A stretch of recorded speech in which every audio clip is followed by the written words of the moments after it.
Hello and welcome back to the Road to Good Cooking. Today I'm making a garlic jalapeno cheddar cheese sausage. I found this recipe on Texas Style Cuisine's YouTube channel featuring Chef Johnny Stewart. I love this recipe and I had to try it. I will post the link to Chef Johnny's channel in the description box below. And check out this vintage 100-year-old sausage stuffer that he's using. This stuffer is off the chain. And Chef Johnny, when you get tired of using that old sausage stuffer, feel free to send it to me, please. This recipe is jammed packed with minced garlic, jalapeno peppers, and savory spices. Whether you make this recipe in links or in patties, or cook it hot and fast on the grill or low and slow on the smoker, either way it is delish. Now let me show you how I made my garlic jalapeno cheddar cheese sausage. For this recipe, I will be using natural hog casings. To see how I prepared my hog casings, you can refer to my Making Andouille sausage video for the step-by-step instructions. I will post the link to my Making Andouille sausage video in the iCard above and in the description box below.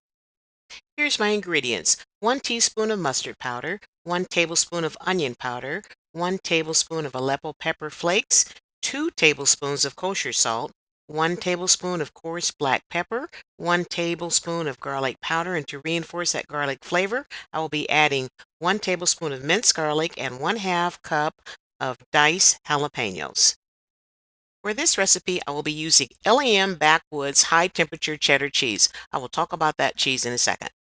I will be adding 1/2 pound of pork fat. Now the pork fat will add some extra moisture to my sausage. And I'll also be using 1 pound of beef and 4 pounds of pork. I added all of my dry ingredients to 1 cup of cold water and I'm going to whisk it together until everything is well combined. I will be grinding up my minced garlic and my jalapenos with the meat.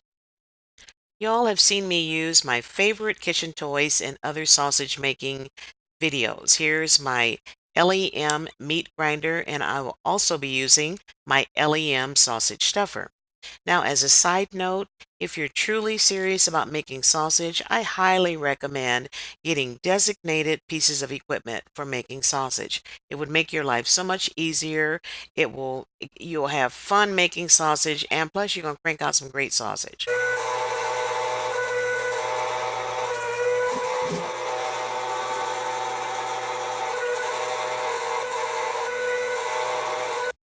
I finished grinding up all of my meat. You can see the pieces of jalapenos and the garlic. Now I'm going to add my seasoning mix and I'm going to blend it together until it's well combined.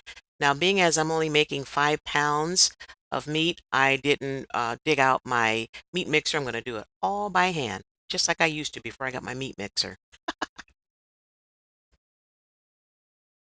I've added my cheese. Now, adding cheese to your sausage will give it an extra flavor. This high temp cheese will stay in chunks up to 400 degrees and it won't cook away. For this recipe, I used 1/2 cup of cheese. LEM cheese comes in 1 pound bags in cheddar, hot pepper, Swiss, mozzarella. It's gluten free and it's super tasty. If you want to order LEM high temp cheese, I will put their link in the description box below. It's good stuff. Now I'm ready to start stuffing my sausage.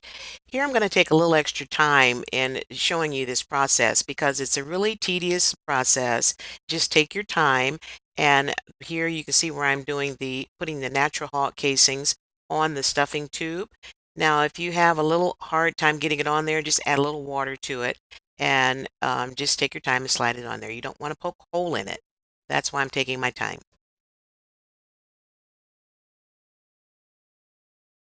I'm going to leave the end open until after all the air comes out, and you'll see that process in a second. And at the back of the stuffing tube, just pull it out where it will come out a little bit easier.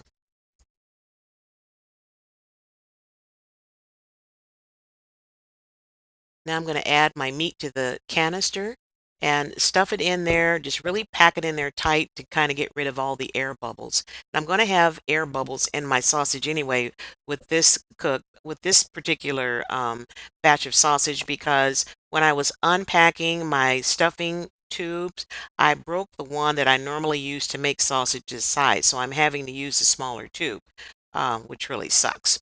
Ah, I have to order another tube. I'm so silly. I can't believe I broke my tube. So that's what I'm doing. Just pack it in there really tight.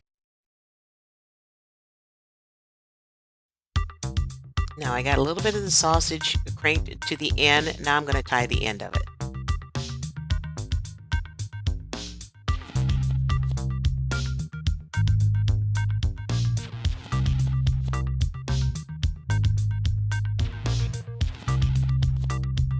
Now it's good to go.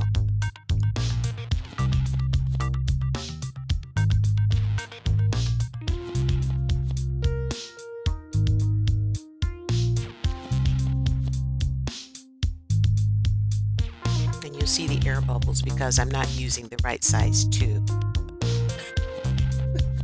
Can't believe I broke my tube. And I like to roll it up as I go.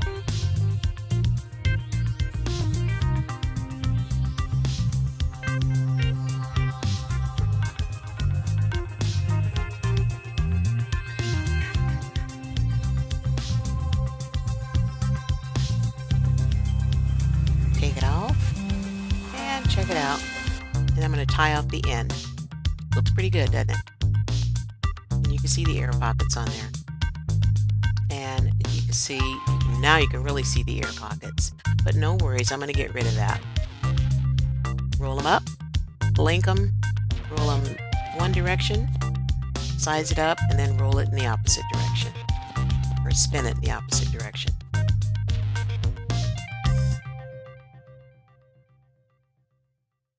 Now, I purchased a sausage pricker, and this is what you use to get rid of the air pockets. But I'm still unpacking and I haven't been able to find it.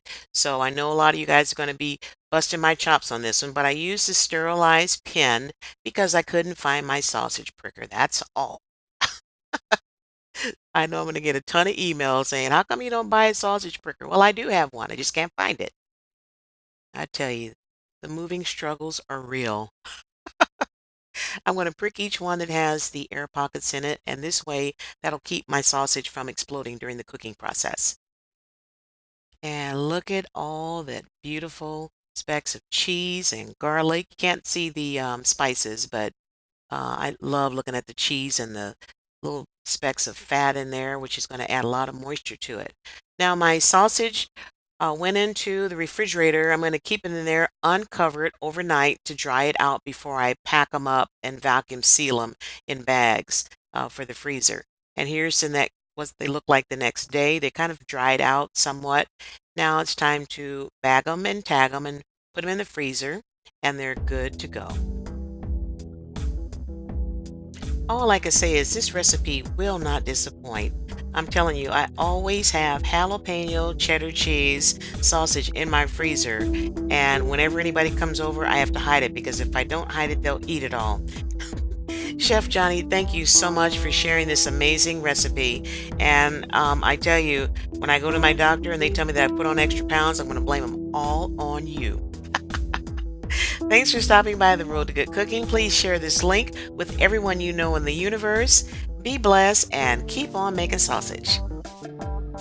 Mm-mm-mm. Wow, is that good? Super good.